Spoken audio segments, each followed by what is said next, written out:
We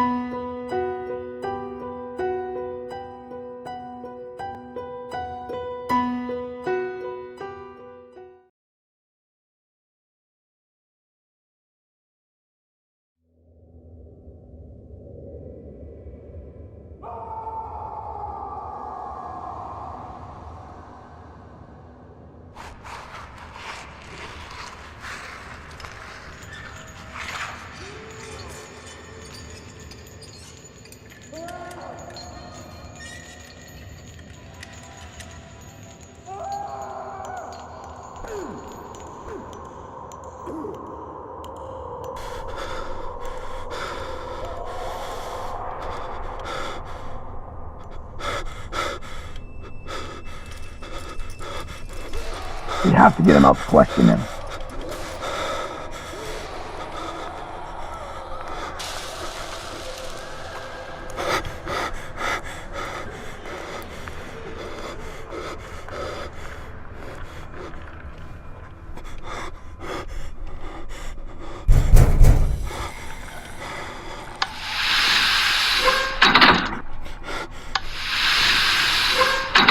This way, sir.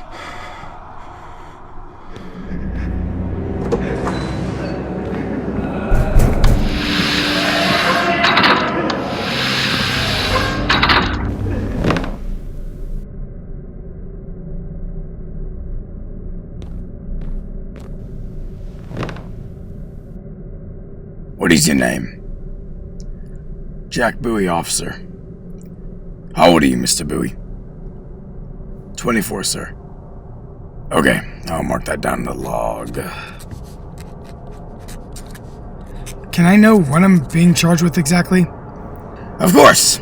You are being charged with first-degree manslaughter, murder, arson, and theft. What? Murder? Theft? I've never stolen anything in my life. I maybe stole a candy bar when I was like 7, but everyone does that. I never killed anyone. Well, with all the evidence laid out before us, sir, I beg to differ. What are you talking about? We found you in the woods outside your home at CliffSide Manor. The house was ablaze and burning to the ground, in which I presume you set the house on fire to try and cover the evidence and your tracks, not to mention ruin such a nice piece of architecture and property that had been there for over 200 years. Well done, son. Well done. You were wild-eyed and delirious, mumbling strange things we cannot understand. After the house was to ash, we found your wife's body, chopped up into pieces, covered in blood, burned to a crisp. Explain that to me. How dare you? Accusing me of murdering my own wife? I would never harm her. We were happily married for 5 years. Whoever did kill her, I will find who is responsible and do what he did to her, but much worse. I did not kill my wife, sir. I'm not a killer. That's what the evidence says, Jack. And I have to say, my friend, that it all connects into a perfect puzzle directly to you. You're the only one at the manor other than your wife. No, there was someone else there. Who? Who, Jack? Because when forensics came in, they found no other fingerprints, footprints, any sign that someone else was there but you two. I demand to have my lawyer present. Sure, we'll see to your, lawyer being here for you.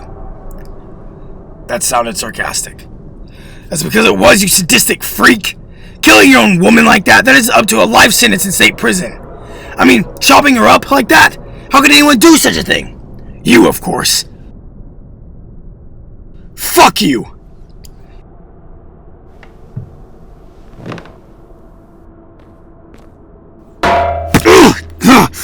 I will watch your mouth, son, before it gets zipped. Fuck. You're either going to cooperate to where we can sort this mess out, or you're going to jail. You got that? I got it. God damn it, you son of a bitch. Good. Now, before we begin, are you thirsty? Sure. Bring me some coffee.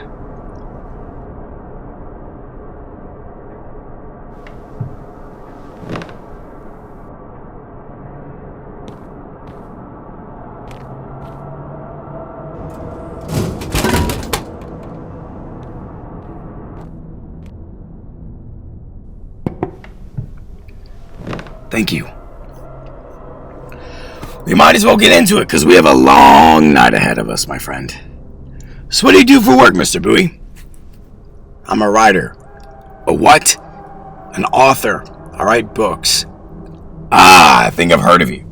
You're the historical writer, huh? Yeah. My son reads your shit. He loves it. What are they even about? They're historical fiction set in the early 17th century about a family line called the Courtneys. The first few books focus on the early and late 1600s about a man named Mallory Courtney who sails along Africa with his sons. The timeline dates from 1630 to 1947. Wow, that's quite the accomplishment. You should be proud. I am.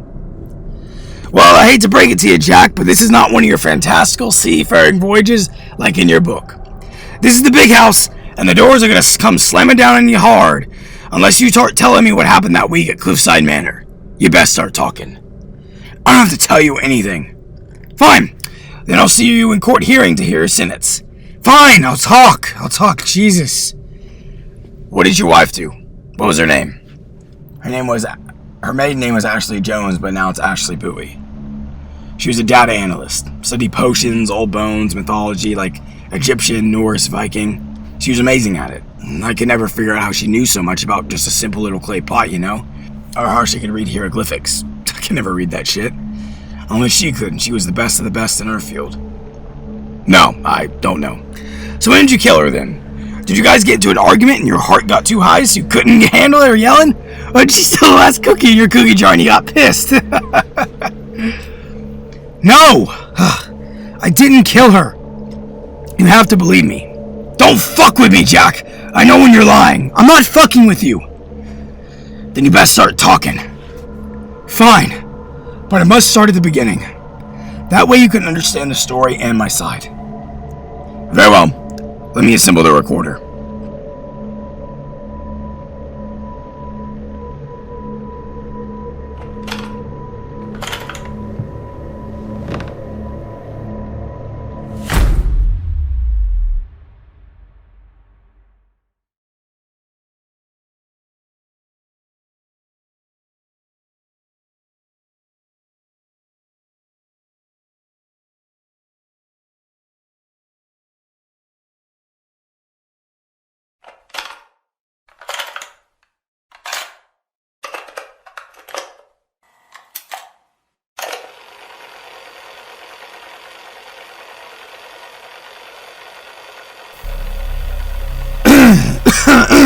Okay, okay.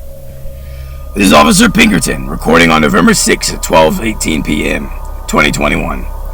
I'm here with Jack Bowie, age 24, who claims that he did not kill his wife, onto which we are accusing him of. He's an author. He's going to tell the story as he remembers it from his eyes. Go ahead. What the hell do you want me to say? Start from the beginning. When did you buy the house in the first place? How did you come about it? I found the house 2 weeks prior before moving in completely. And at the time, we were living in a small apartment in town, and work was stressful. We both had deadlines to make, and my wife was studying a dinosaur dig that they had brought back from Europe. It was a Triceratops. I was finishing up my 3rd novel in my book series. We had deadlines to meet, and we were struggling to meet them. Secondly, we were tired of the cramped 2-bedroom apartment. It was just too small, and we wanted away from city life. The hustle and bustle, so to speak. I see. So, were you too stressed with each other? Did you have any arguments that built up? What? No. We were just stressed with work and planning to find a new house. She wanted a quiet place in the countryside, that's all. So after a while of searching for one, I went to the real estate agent.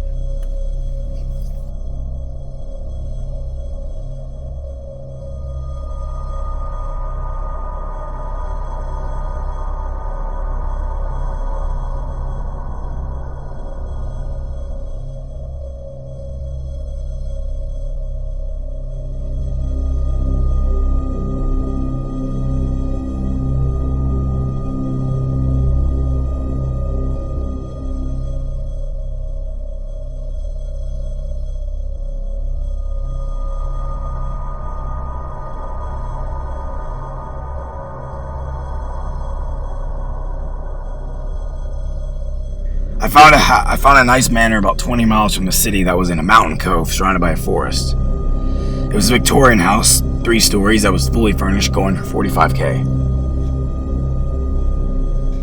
Did you have the money? Of course we did. We were living comfortable.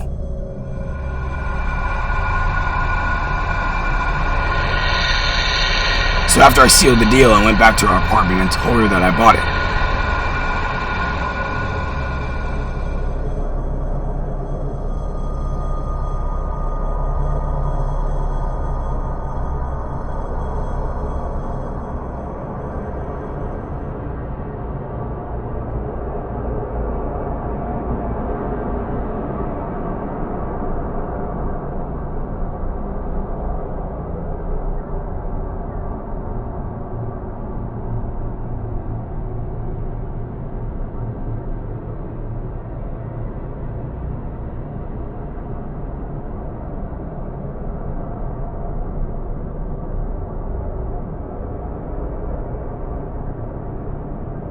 Soon we had everything packed up in boxes and had the movers move all our stuff out of the house. It took them about 13 days to move everything out there and set it up for us before we drove to it. We just stayed in the motel until they were ready. So I remember in your statement you explained that there were strange happenings at the manor. When did this occur? Yes, it started the night we moved in. It all started on Monday.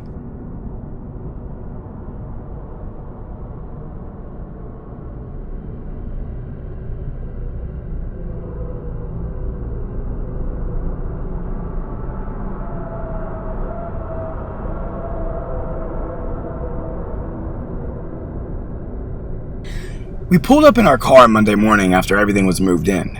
It was a fairly big estate built in 1826 by the original owner named Ben Ryder, with his family at the time. We did not know much of the old history of the house, for we felt we didn't need to know, honestly. We were just happy about moving into some place new and fresh.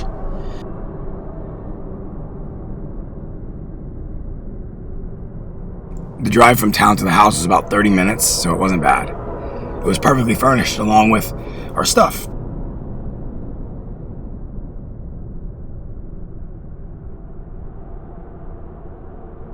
It had a kitchen,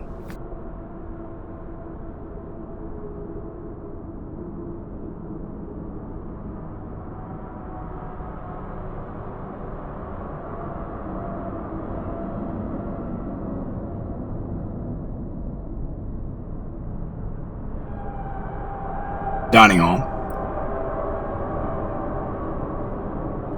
pantry,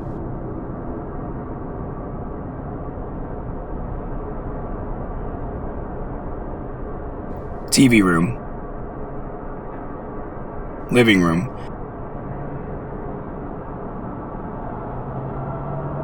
my own personal office where I kept my books and did my work, 2 bathrooms,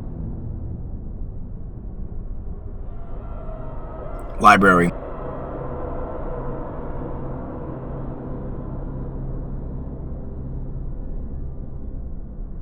storage,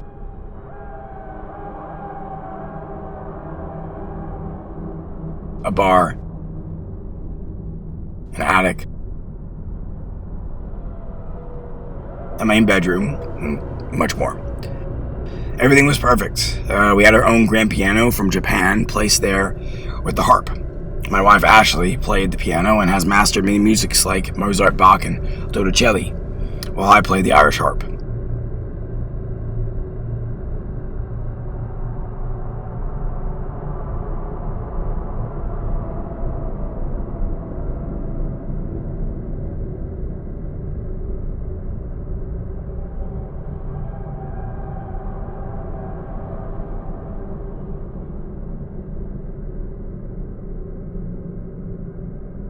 Oh, not only are you a writer and an archaeologist, you both are musicians. This just keeps getting better. It's just a hobby for us, sir. Nothing more. Her music was magnificent. It transcended a grace and beauty when she played the piano, like putting a drop of a magical potion into your lips.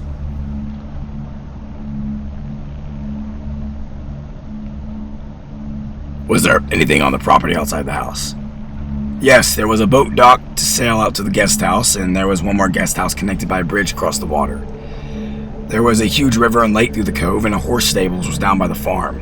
We took care of the horses, but we never rode them, for we had no passion for it.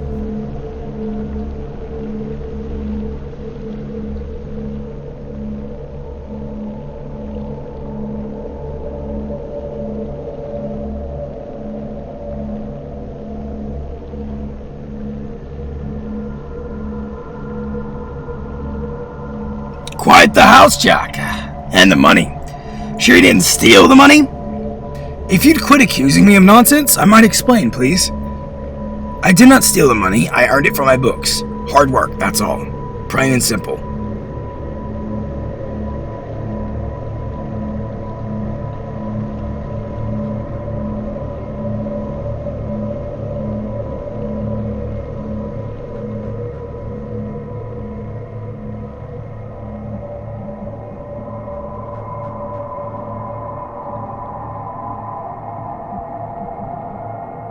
There was a cemetery down near the forest, which held a tomb of the first owners and his family.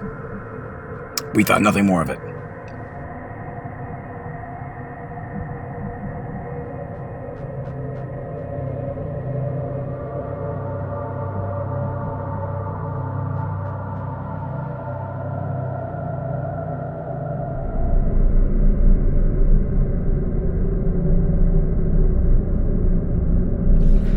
So, when did the first strange happenstance occur?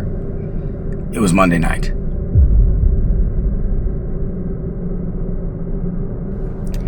The night we were getting ready for bed, and I was locking all the doors to the outside.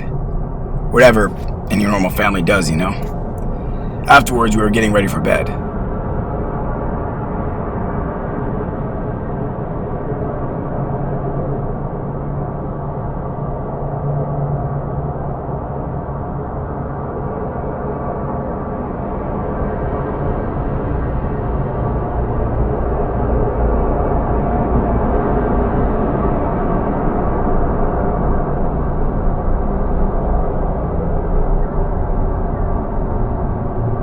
Fell asleep.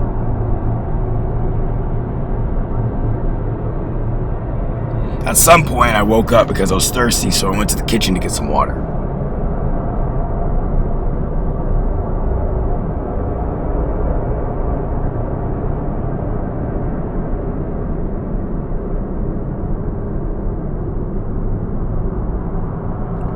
Do you remember what time? I don't know, maybe like 2 in the morning. So as I came back into the foyer, the front door was open wide. I was certain I had locked it beforehand.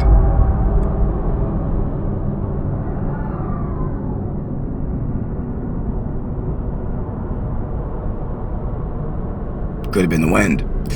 Quite the draft up in the mountains. Sometimes winds push open doors, even strong ones sometimes. True, but there was no wind blowing outside. I felt it. I thought it was strange, but I ignored it and chalked it up to just misremembering things. I did not speak of it to my wife.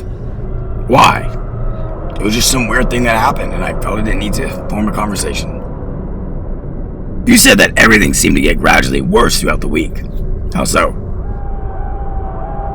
Every day seemed to, build up rapidly. It was like a bad smell that never went away, or a smile with too many teeth.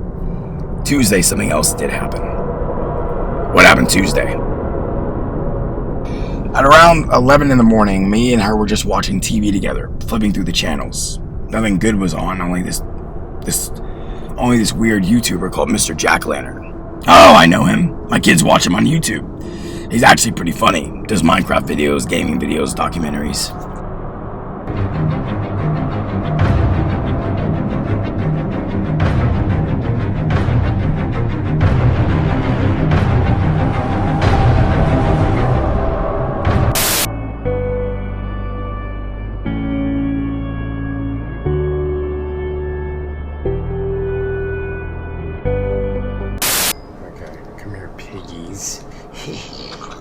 Die, you little pink bastards.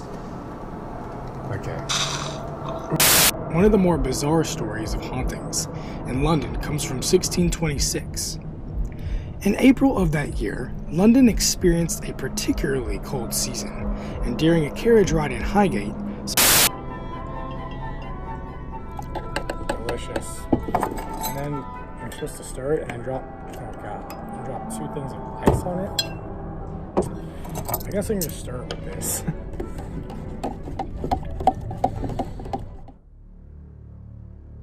So, the table and chairs go missing in the living room. They just go missing. Yes, one moment there, one moment gone. Okay, this sounds like something coming out of your ass. So what, the tables and chairs grew arms and climbed up the stairs themselves? No, someone or something moved it.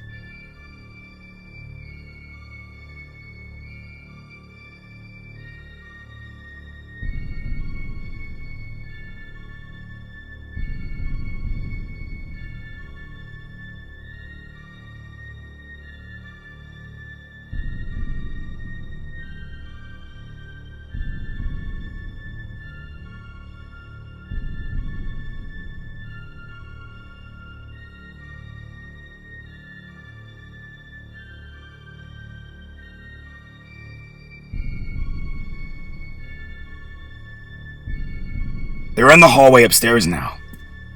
What did you do after? We just left it. We didn't feel like moving it.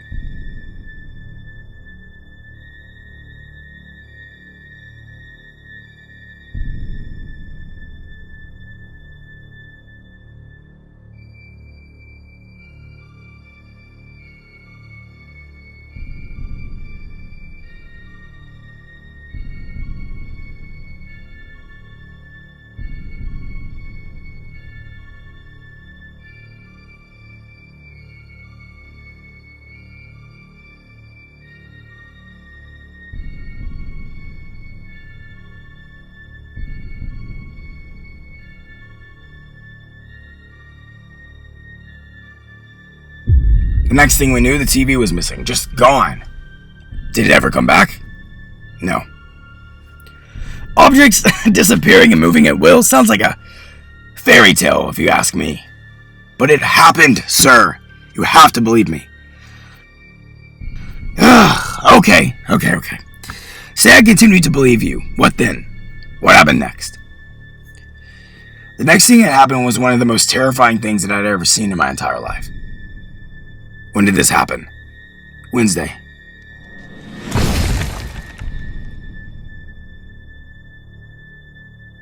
During sunset, I was feeding the horses at the stables. Just feeding them. Yes, I was feeding them hay. They were hungry. My wife was up at the house cooking her amazing dish, blackberry cobbler with vanilla ice cream, my favorite. She made it so well. We just went about our day as normal, sir, like any other person would. Did anything strange happen during the day? No.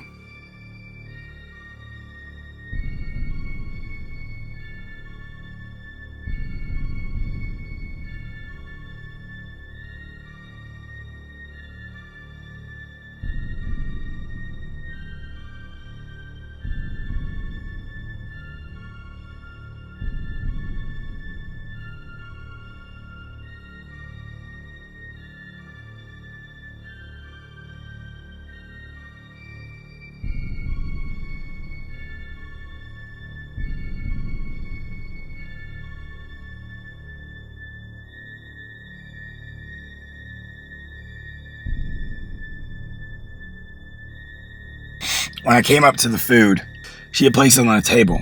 We went back into the kitchen.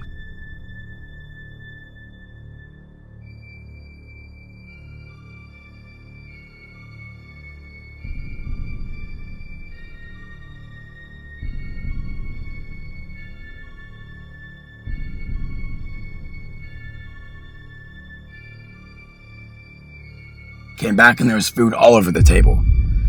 Looks like you guys were having Thanksgiving. No, it wasn't Thanksgiving. It was like all kinds of glorious and delicious dishes, from meats to pie to cookies to a whole roasted pig with an apple in its mouth. It was all there.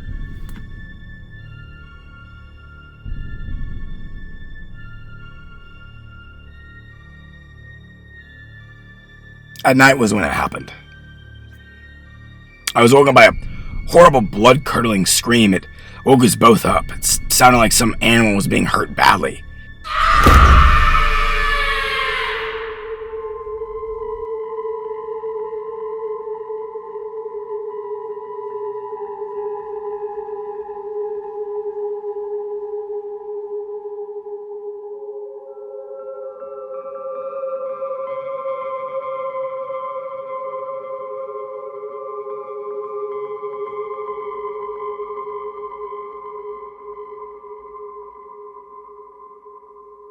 I went up to investigate with a flashlight and told my wife to stay in the bed.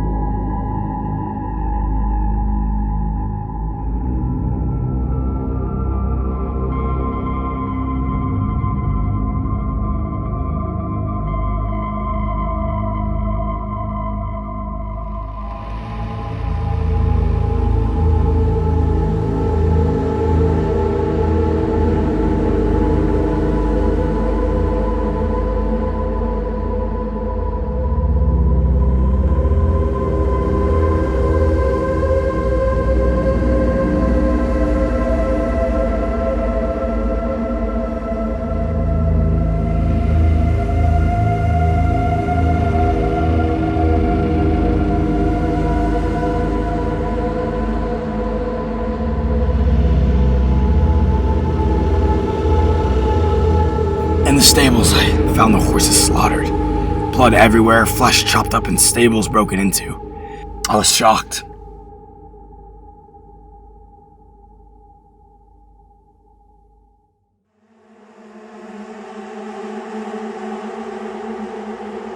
And I swear I saw someone rush off into the forest. But I only saw a glimpse of the person. Did you go after them? Of course.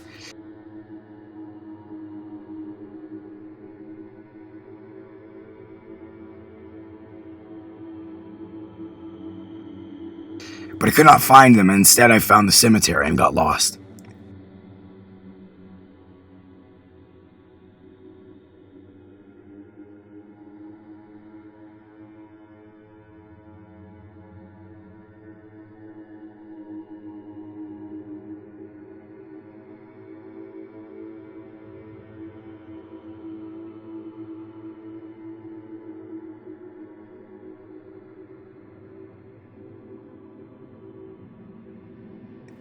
Curiously, I went into Ben's tomb, and it had been opened, and I could see the rotting skeleton inside. Its smell was putrid, dead meat and dry bones, musty like a skunk.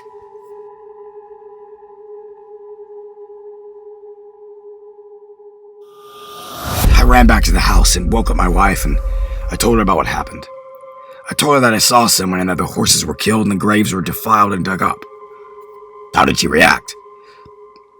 She was terrified. She didn't feel safe after that night, so the following day I went into town and got a weapon to defend ourselves. I hid it in the storage chest. What kind of weapon? A sword. What is this, medieval times now? It was all we had. At this point, we surmised that our house was haunted. Haunted? Like ghosts? Oh, come on, Jack. You expect me to believe you now? There is no such thing as ghosts, ghouls, or demons. Check the facts. Sir, what I'm telling you is the truth. Hear me out, please. Fine. But I'm only doing it because I'm getting paid overtime for this. Thursday came.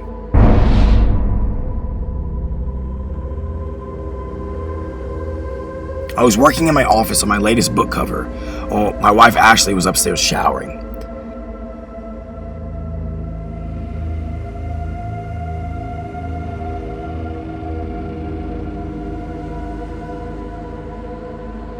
I got hungry, so I went to the kitchen and then heard a knock at the door.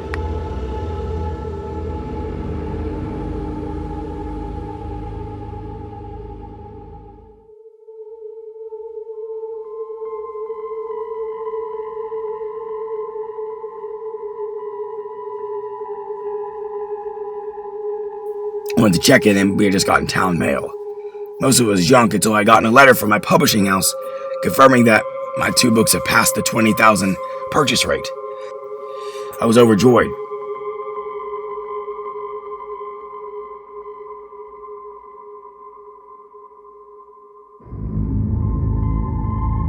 Later on, I went to tell her the good news. How did she react? Happy, of course. But what does this have to do with anything? I'm getting to it. Eventually, we were storing our old mail in a chest in the guest house across the water.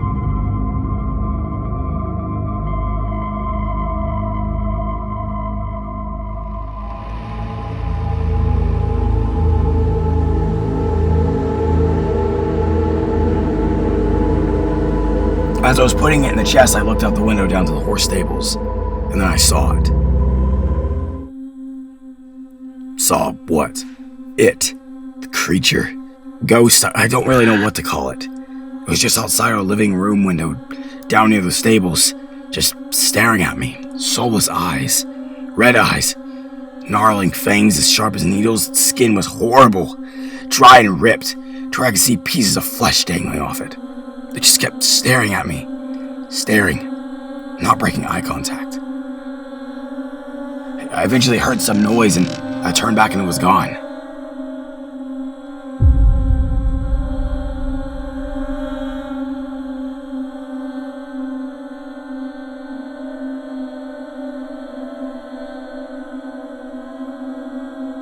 Was this the only time you saw the creature? Did your wife believe you?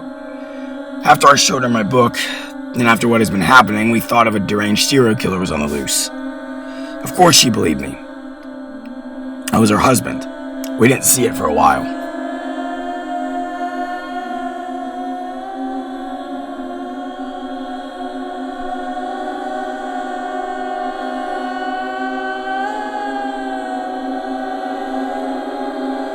I decided to set up cameras to hopefully catch whatever animal was lurking around at our home.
That night, I woke up and I heard my wife scuffling around downstairs.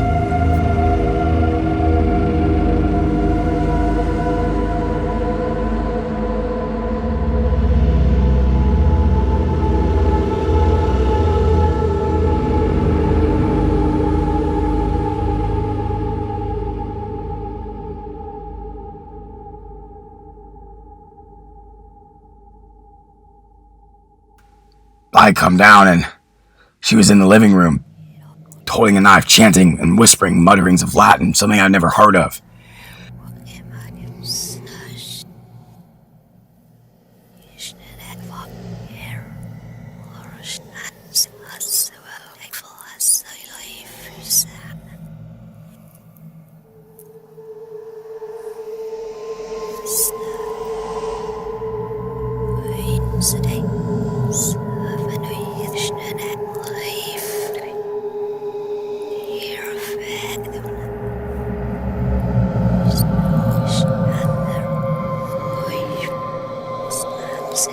I eventually shook her out of it and she threw the knife at me and was scared and started crying. I didn't know what to think of it and we just went back to bed. And I comforted her the rest of the night.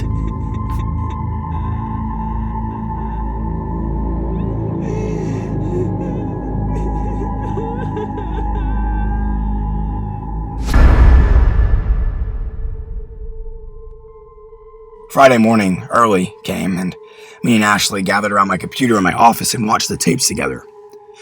We were shocked and confirmed that our house was haunted by some vengeful demon or something. It maybe possessed her that night. We began to dig into the research about the place. We eventually found out that the manor was built in 1826 by Benjamin Ryder, the original owner, alongside his wife and young daughter. It was a slave plantation. Ben was an English immigrant who had moved from England to the States in 1810. He had enough money from his family to start a new life and worked as a sea captain for a bit, taking on small voyages across the waters to other states, taking supplies. He then turned it into a slave estate.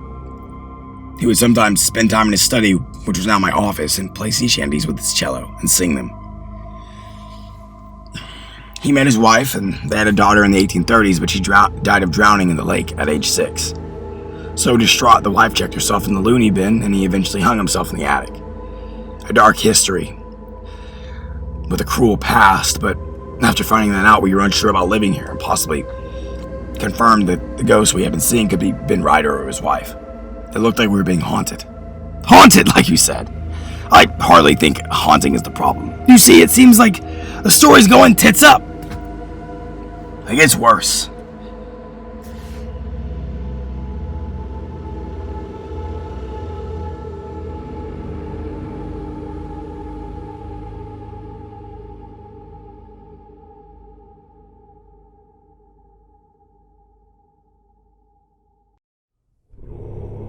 Friday night, we discovered an underground secret passage. It led to a haunting discovery.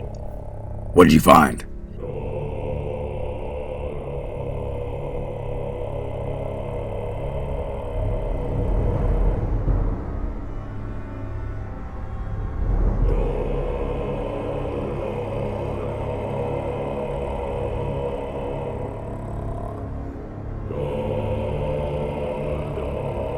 Satanic ritual realistic type room. There's chains, books, blood, torture devices, skeletons, the whole horror movie picture. We were frightened.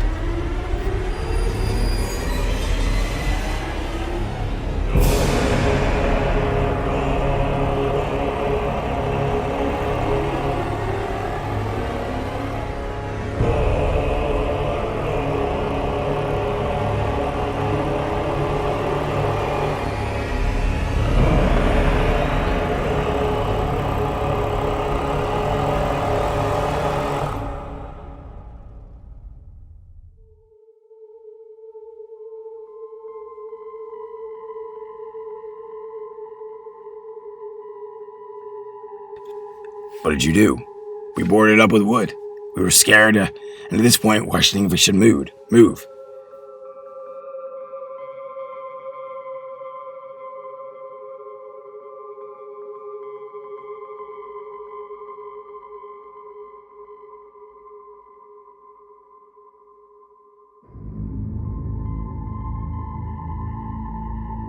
We called in a priest to bless the house. You think God will fix this little problem? We didn't know what else to turn to, okay?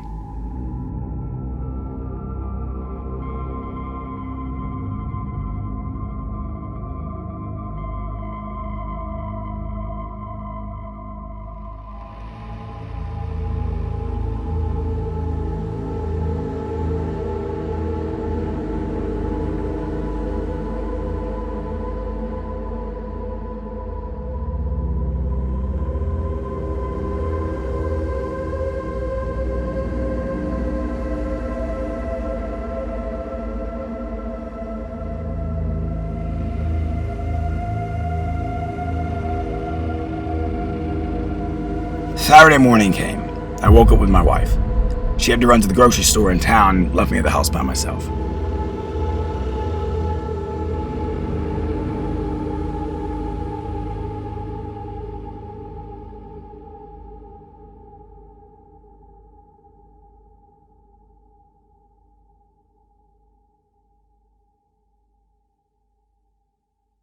I was in my room putting things away, and I started to hear the piano play. It was Mozart, Turkish March.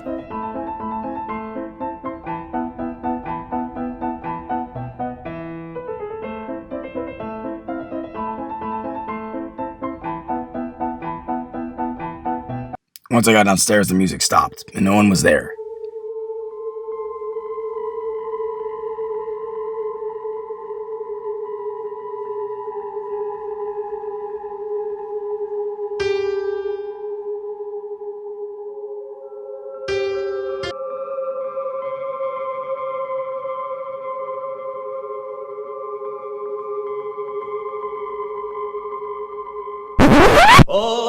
bowling, Kitty is me darling. Away the bowling, the bowling. Then from the TV room, a sea shanty started playing on the radio. But it was slow. It was in a slow motion voice to where it seemed like the words were being dragged out and sucked from the person's lips.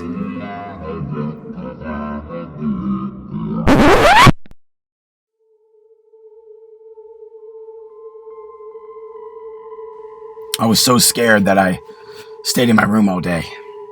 Eventually, my wife turned by the afternoon, and I told her what happened, and she, of course, did believe me, and we decided to keep the cameras rolling that night.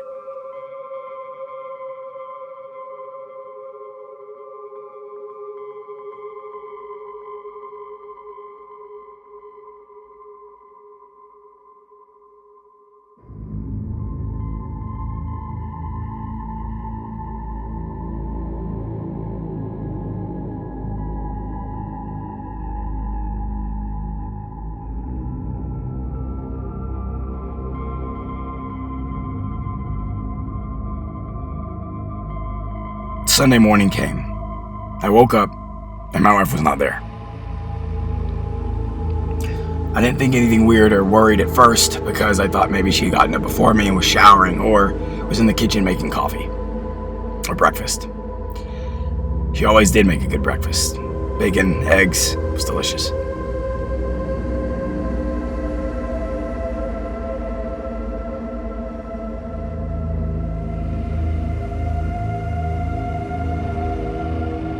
I went downstairs and she wasn't there. I searched the entire house and couldn't find her.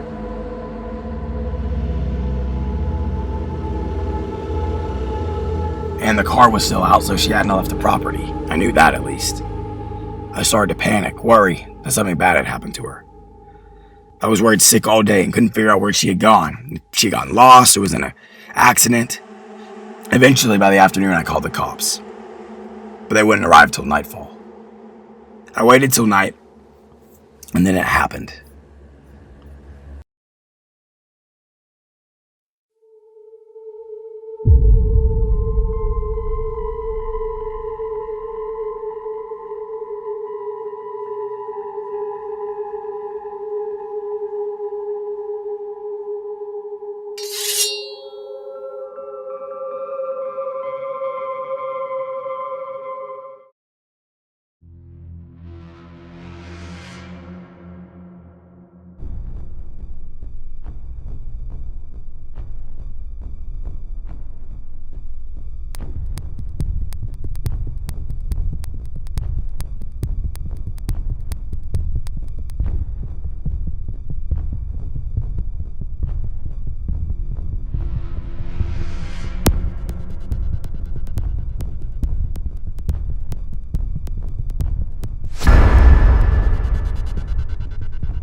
Eventually, I escaped, and you guys found me.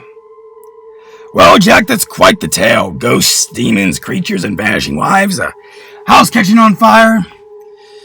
I have to say, I almost believed you. When the satanic ritual came, you lost me. Sounds like a shitload of make-believe in a man with illusions. I'm not crazy, and I did not kill my wife. What do you want me to do? Anyone who hears this will think you are crazy. I am not crazy. I have the evidence to prove it. How?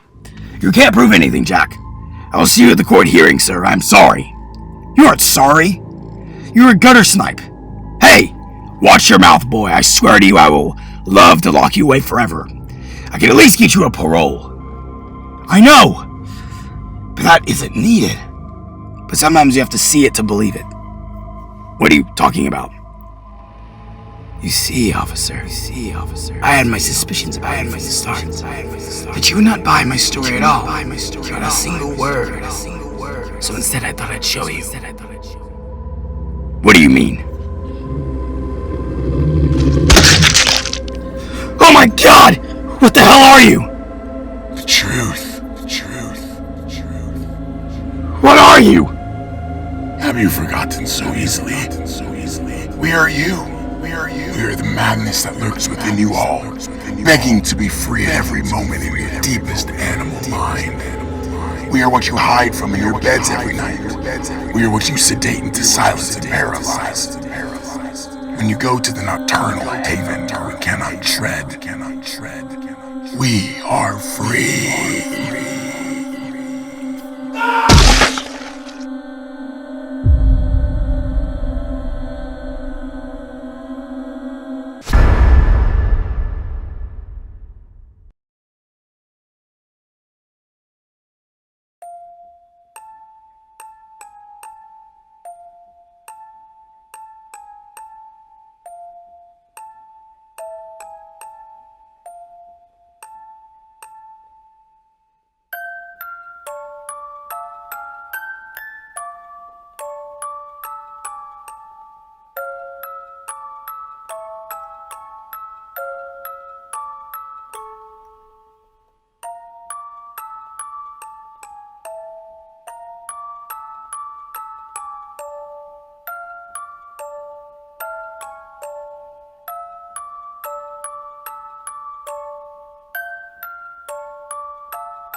Mm.